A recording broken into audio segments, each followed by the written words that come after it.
Você pode perder muito dinheiro se fraudarem seu endereço de e-mail ou de pessoas com as quais você se relacione. Você sabe o que é spoofing e typo-squatting? Mais importante, você sabe como identificar e evitar cair em um ataque que utiliza essas técnicas antes que o estrago seja feito? Sejam muito bem-vindos à Galera Digital. Meu nome é Alex Almeida e aqui você aprende o que deve fazer para usar a tecnologia com consciência, segurança e responsabilidade.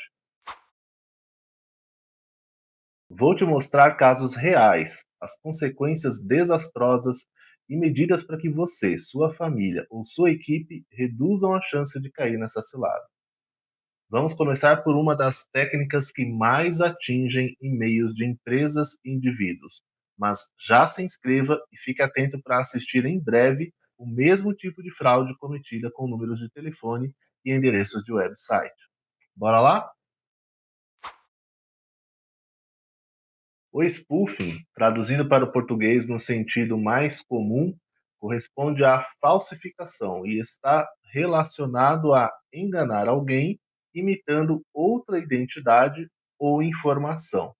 No nosso contexto aqui, em específico no envio de mensagens por e-mail, um atacante, que é aquela pessoa que usa dos meios digitais para conseguir obter, na maioria das vezes, vantagens financeiras indevidas, causando danos a terceiros, a você, envia uma mensagem ao destinatário a partir de um endereço de e-mail próprio, criado para essa finalidade, porém no campo D do cabeçalho do e-mail não é exibido o endereço de origem do atacante, mas sim o endereço de origem da pessoa ou empresa pela qual ele quer se passar para enganar o destinatário. E é aí que está a jogada. Ganhar a confiança do destinatário através de um endereço de origem que seja do conhecimento dele, destinatário, o que facilita convencê-lo a fazer o que for solicitado na mensagem de e-mail, seja o pagamento de um boleto, o clique em um link para fornecer dados através de um formulário,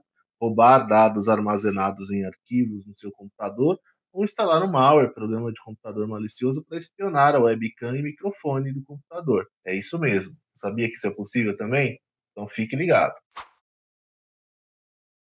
Tem uma amiga, sócia de uma empresa prestadora de serviços de contabilidade, que alguns clientes receberam boletos para pagamento por serviços, taxas e impostos, e como o endereço do e-mail do remetente era idêntico ao da empresa dela, os clientes confiaram e pagaram os boletos enviados junto com a mensagem, sem observar os detalhes. E qual a explicação para isso? Se trata, na verdade, de atacantes utilizando a técnica de spoofing para cobrar e receber dinheiro dos clientes da empresa dela. Percebeu onde pega? Qual é o ponto principal? A pessoa de destino vê o nome de domínio, aquela parte que fica após o arroba no endereço de e-mail, vê que aquele domínio é da empresa que presta serviços para ela, no período em que ela normalmente faz pagamentos, e aí, sem o conhecimento desse tipo de prática e de como se prevenir, a tendência é confiar e pagar. Às vezes, não só o domínio é idêntico, mas o endereço de e-mail inteiro. Então, existem dois elos fracos aqui. O de origem, representada pela pessoa ou empresa pela qual os atacantes tentam se passar ao enviar mensagens, e o de destino, que é aquela pessoa ou empresa que recebe a mensagem. Na grande maioria dos casos, o primeiro elo não adotou medidas mínimas de segurança, tornando-se alvo dos atacantes. E o segundo elo não tem informação e, consequentemente, consciência desse tipo de prática, o que a torna uma presa fácil.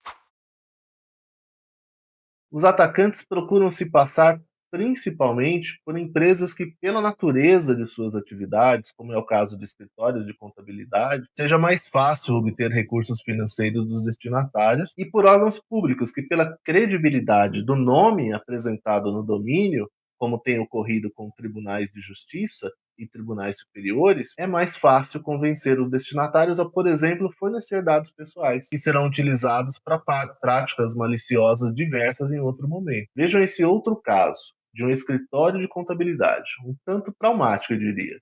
Ele foi processado por um cliente com o qual manteve contrato de prestação de serviços por mais de 13 anos. O cliente recebeu do escritório, por e-mail, uma guia para pagamento de tributos no valor de R$ 18.000.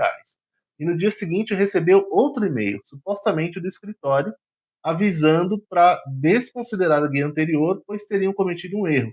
e o pagamento, portanto, deveria ocorrer através da nova guia anexada a esta última mensagem. O cliente então efetivou o pagamento e um mês depois recebeu uma notificação da Receita Federal de não pagamento do imposto. Ele apresentou a comprovação de pagamento à Receita, que informou que a guia paga não era dela, a Receita Federal. O escritório de contabilidade, por sua vez, informou que não enviou este segundo e-mail e que o e-mail que eles haviam enviado era o correto. O cliente não aceitou essa versão e, por fim, acabaram levando o caso para a justiça, desgastando o relacionamento de 13 anos, incorrendo em custos judiciais e periciais. O escritório alegou que a culpa foi do cliente, que não conferiu os dados da guia que pagou, e o cliente alegou que o escritório não adotou medidas de segurança necessárias, permitindo que terceiros invadissem seus sistemas e tivessem acesso aos seus dados. Agora imagine o prejuízo reputacional para esse escritório de contabilidade. Esse cliente pode espalhar esse fato para vários outros que poderão desconfiar de sua capacidade de garantir a segurança dos dados, seja ele inocente ou total ou parcialmente culpado. E pode ocorrer também a perda de clientes, sem que sequer se saiba que, ao fundo, tenha sido por receio quanto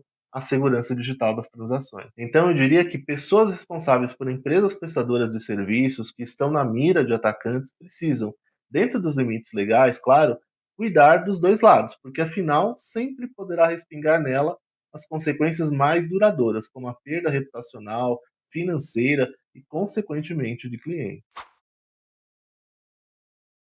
De forma geral, esses casos têm sido julgados pela justiça adotando-se os seguintes critérios. Caso fique comprovado que atacantes invadiram servidores, computadores centrais da empresa fornecedora de produtos ou serviços, para obtenção de dados e envio de boleto falso, o entendimento pode ser encaminhado no sentido de que houve falhas de segurança da empresa fornecedora, sendo ela, portanto, a responsável pelo dano material causado. Caso o atacante tenha apenas enviado e-mail parecido, trocando, por exemplo, uma letra no domínio, aquela parte que fica após o arroba, e a empresa cliente não tenha percebido, assim como eventuais informações erradas no boleto, a responsabilidade recai integralmente sobre ela, pois a justiça pode entender que ela deveria ter mecanismos de verificação dos dados, como o CNPJ do beneficiário no boleto, o nome do remetente do e-mail. Temos dois processos reais como exemplo do entendimento do judiciário. O Tribunal de Justiça de São Paulo manteve a sentença de que a empresa que pagou o boleto falso foi negligente por não conferir os dados do beneficiário final. Foi mencionada especificamente a técnica de spoofing e destacado que a vítima deve ser diligente ou cuidadosa nesses casos. Eu não tomei conhecimento se houve ou não perícia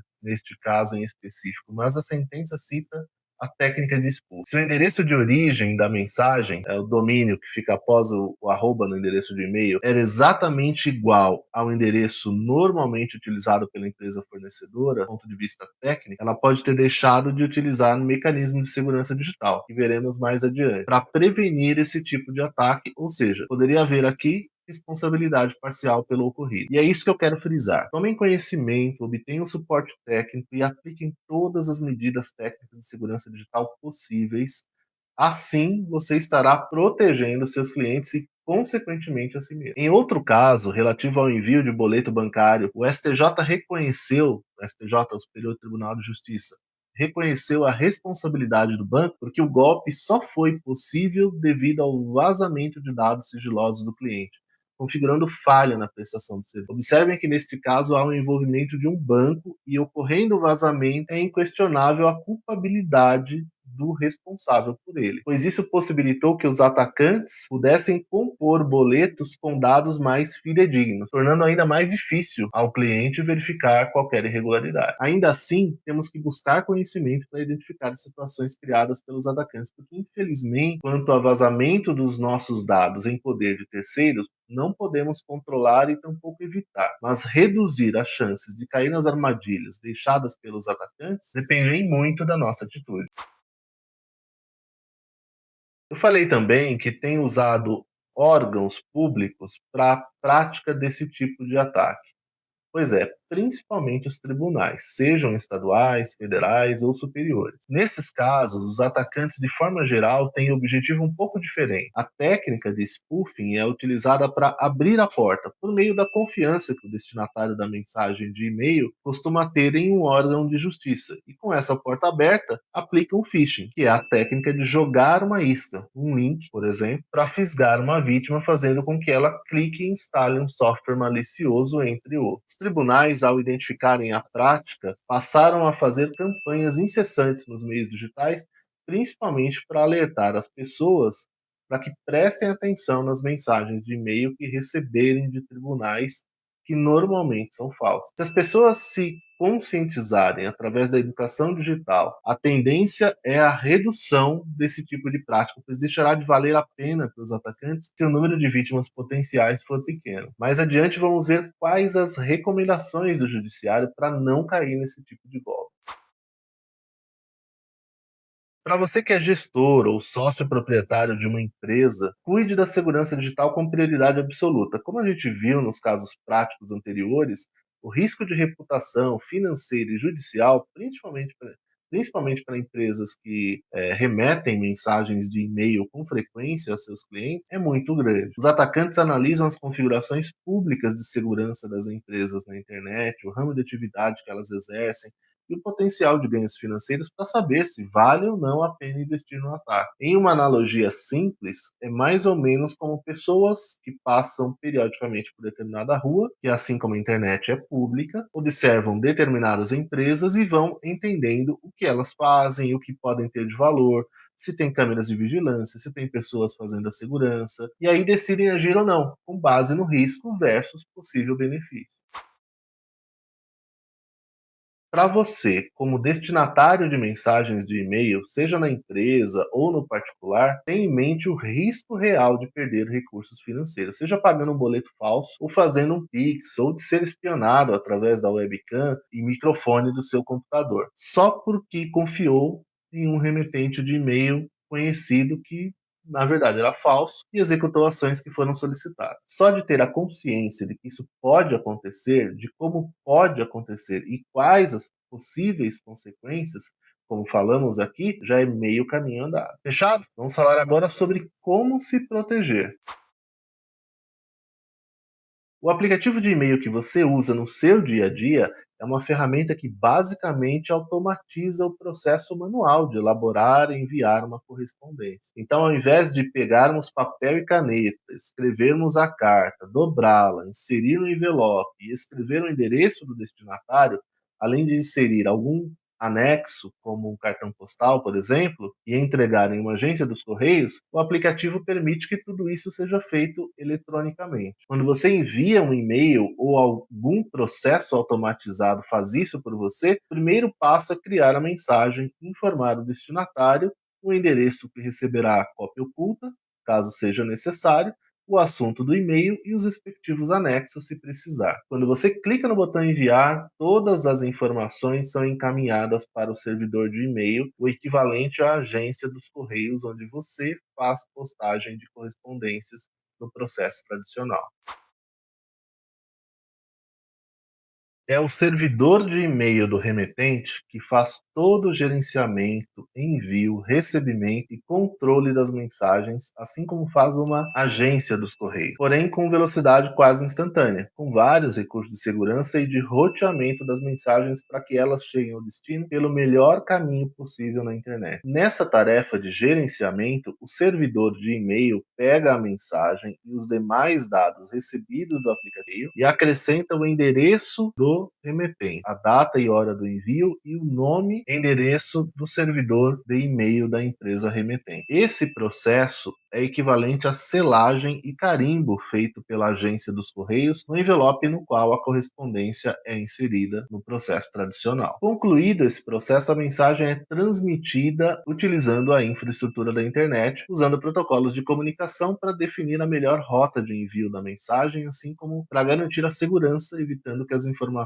sejam interceptadas e lidas por terceiros antes de chegar ao destinatário. Todas essas funcionalidades do servidor de e-mail são são configuráveis para definir menor ou maior grau de segurança e eficiência. A infraestrutura da internet é toda uma rede de comunicação global por onde os vídeos que assistimos, as redes sociais que utilizamos, assim como as mensagens de e-mail, são transmitidas. Ela equivale às rotas possíveis, sejam aéreas, marítimas ou terrestres, pelas quais as correspondências são enviadas pelas agências dos correios tradicionais. Já os protocolos de comunicação equivalem aos funcionários dos correios que executam as ações necessárias, como carga e descarga de correspondência e serviço de carteiro, por exemplo, para que elas cheguem ao seu destino correto com a segurança e pontualidade.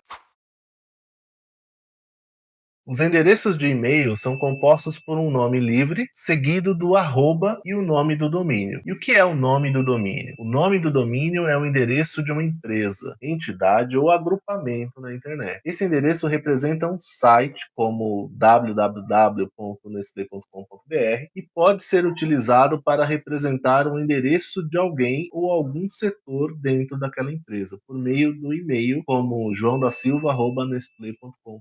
Cada domínio tem um número de IP que é equivalente ao CEP utilizado pelos Correios para a entrega das correspondências. Sabia que os Correios utilizam o CEP para roteirizar as entregas e fazer a distribuição? Na internet é a mesma coisa, só que se chama IP. Tem várias características específicas. O domínio facilita a experiência das pessoas para acessar os endereços. Por exemplo, se alguém te disse para acessar o site da Nestlé, é intuitivo acessar o navegador e digitar www.nestle.com.br, mas se fosse por número de IP, você precisaria digitar um número como 98 56 67 87. Pergunto, parece intuitivo para você? Se alguém te pedisse para acessar novamente dias depois, você lembraria o IP? Basicamente é para isso que serve o domínio, e ele é utilizado para acessar tanto o site, que é a camada de apresentação e transação das empresas com o mundo externo na internet, quanto o e-mail, que é a principal camada de comunicação das empresas interna e externa. Do lado do destinatário, também existirá um servidor de e-mail para receber todas as mensagens. Ele é equivalente à agência dos Correios de destino, que recebe a correspondência, verifica o destinatário da região em que ela atende e encaminha a correspondência via carteiro. O servidor de e-mail, no entanto, faz algumas tarefas a mais. Ele olha para o domínio do endereço de e-mail remetente e busca na internet pelo servidor chamado DNS, Domain Name System, Sistema de Nomes de Domínio, que é um sistema responsável por registrar e gerenciar os nomes de domínio na internet global para que eles sejam únicos. O DNS é equivalente a uma lista telefônica, que lista para cada endereço de IP, Internet Protocol ou protocolo da internet, qual o nome do domínio que o identifica. Neste servidor existem algumas configurações de segurança para o tráfego de e-mail. A primeira configuração, chamada de SPF, refere-se ao nome do servidor de e-mail do remetente, autorizado a enviar mensagens com aquele domínio constante no endereço de e-mail, aquela parte que está após o arroba. Então, se eu enviar um e-mail de abc@cax.com.br para cde@cay.com.br, o servidor de e-mail destinatário, que é o CAY, vai pesquisar no DNS do remetente, que é o CAX. Vai pesquisar o quê? Vai pesquisar o domínio cax.com.br e verificar na configuração de segurança quais servidores de e-mail estão autorizados pelo remetente a enviar mensagens que tenha no seu cabeçalho o domínio de origem cax.com.br. Uma vez recebidos os nomes dos servidores de e-mail autorizados por cax.com.br, eles são comparados com aquele constante no cabeçalho da mensagem de e-mail enviada pelo remetente e recebida pelo destinatário. Essa verificação é importantíssima, pessoal, pois garante a identificação da correta procedência ou não da mensagem recebida, possibilitando a adoção de ações caso a mensagem tenha sido enviada por servidores de e-mail não autorizados em nome do remetente, o que caracteriza envio de mensagem falsa, a técnica chamada de spoofing. A segunda configuração, chamada de DKIM, permite que as mensagens sejam enviadas pelo remetente com uma assinatura criptografada por uma chave privada. O servidor de e-mail destinatário, ao consultar a configuração no DNS do remetente, obtém uma chave pública para descriptografar a assinatura e, em seguida, a criptografa utilizando o mesmo algoritmo de criptografia do remetente e compara a assinatura criptografada recebida e a assinatura criptografada naquele instante. Se os dois estiverem iguais, a mensagem é autêntica, ou seja, não sofreu modificações. Caso contrário, a mensagem não é autêntica, tendo passado por modificações ao longo do seu percurso. Digamos que, guardadas as devidas proporções, seria como um selo dos correios lacrando o envelope da correspondência. Se ele chegar violado, você saberá que alguém abriu e, portanto, pode ter sido modificado o conteúdo. A terceira configuração de segurança, chamada de DMARC, instrui o servidor de e-mail destinatário da mensagem sobre o que ele deve fazer caso a mensagem seja recebida de um servidor de e-mail remetente não autorizado para aquele domínio, ou caso a assinatura da mensagem não confira. As principais instruções para o servidor de e-mail destino são: não fazer nada e receber a mensagem, colocar a mensagem em quarentena, e nesse caso ela vai aparecer na sua pasta de spam do seu aplicativo de e-mail, ou rejeitar a mensagem, ou seja, não recebê-la. Essa configuração ainda define o que o servidor remetente deve fazer ao receber a informação do destinatário quanto às inconsistências. As possibilidades são enviar registro de inconsistências consolidado para um endereço de e-mail específico no servidor remetente e enviar um registro de consistências detalhado para um endereço de e-mail específico no servidor do remetente. Podem ser endereços diferentes ou iguais. O ideal é que seja um endereço diferente. Esses registros permitirão ao remetente tomar conhecimento de que estão tentando violar as mensagens que estão sendo enviadas por ele ou que estão tentando enviar e-mails de outros lugares em nome dele, a chamada prática de spoofing, muito utilizada pelos atacantes, como já falamos aqui. Por fim, após todo esse fluxo, a mensagem chegará ou não no aplicativo de e-mail do usuário. Como dito anteriormente, em função das configurações de segurança definidas pelo remetente, elas podem chegar em quarentena ou normalmente na caixa de entrada, caso não apresentem inconsistências ou caso possam ter inconsistências, mas as configurações de segurança no DNS do remetente não tenham sido habilitadas ou ainda estejam habilitadas, a configuração adotada seja passiva, portanto, não causa rejeição ou quarentena. Se você tem e-mail com domínio hotmail.com, outlook.com ou gmail.com, para citar alguns dos principais serviços que normalmente utilizamos para fins particulares, isso significa que você não tem domínio próprio. Logo, não é possível aplicar as medidas de segurança mostradas anteriormente para o seu endereço de e-mail em específico, já que o domínio utilizado é público. No entanto, esses serviços de e-mail costumam utilizar nível de segurança alto para evitar spam, utilizando as técnicas anteriormente citadas. Ainda assim, é necessário estar sempre atento ao remetente, mesmo que aparente ser confiável. As orientações de cuidados padrão estão na descrição do vídeo. Além do spoofing, há uma variação da tentativa de enviar mensagens de e-mail fazendo-se passar por outras empresas ou pessoas. É a chamada typo squatting. Essa variação não envia a mensagem com o endereço exato daquela pessoa pela qual se deseja passar, o que caracterizaria o spoofing como vimos anteriormente. Ao invés disso, é criado um endereço muito semelhante, que tem o poder de causar ilusão de ótica no destinatário que visualiza a mensagem, fazendo com que, ao olhar rapidamente, ele acredite ser de uma origem que não é. Por exemplo, o envio de faturas por operadoras de telefonia via e-mail. Atacantes criam endereços de e-mail como estes: conta digital, vivo, vivo.com, ou sem o BR nesse caso, ou conta digital vivo@vivo.com, só com N no com, ou conta digital vivo@vlvo, o L no lugar do i.com.br, agora sim.br. Embora sejam endereços distintos do original, que é conta digital vivo@vivo.com.br, segundos de distração fazem com que acreditemos que aqueles endereços com erro de grafia estejam realmente corretos. Contra essa técnica é necessária muita atenção nossa como usuários. As medidas de segurança digitais que vimos até agora não tem como combater esse tipo de prática de forma definitiva, logo, sempre há risco. No entanto, a depender do aplicativo de mensagens que você utiliza, é importante aprender a reportar ao servidor de e-mail mensagens que contenham tentativas de phishing utilizando o type squatting ou phishing com outras técnicas. Além disso, sigam as orientações padrão que estão na descrição desse vídeo. É muito importante que tenhamos em mente a lógica do fluxo de mensagem de e-mail, que, como vimos, é muito semelhante ao envio manual de correspondência pelos correios que a maioria de nós já conhece.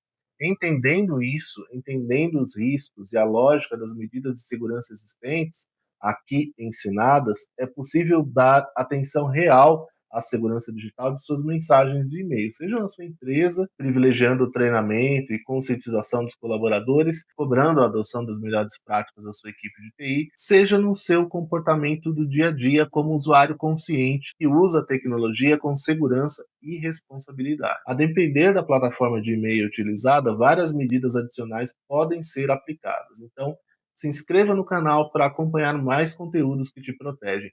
Se gostou do vídeo, curta e compartilhe com quem pode precisar dessas informações. Até a próxima. Valeu! Fui!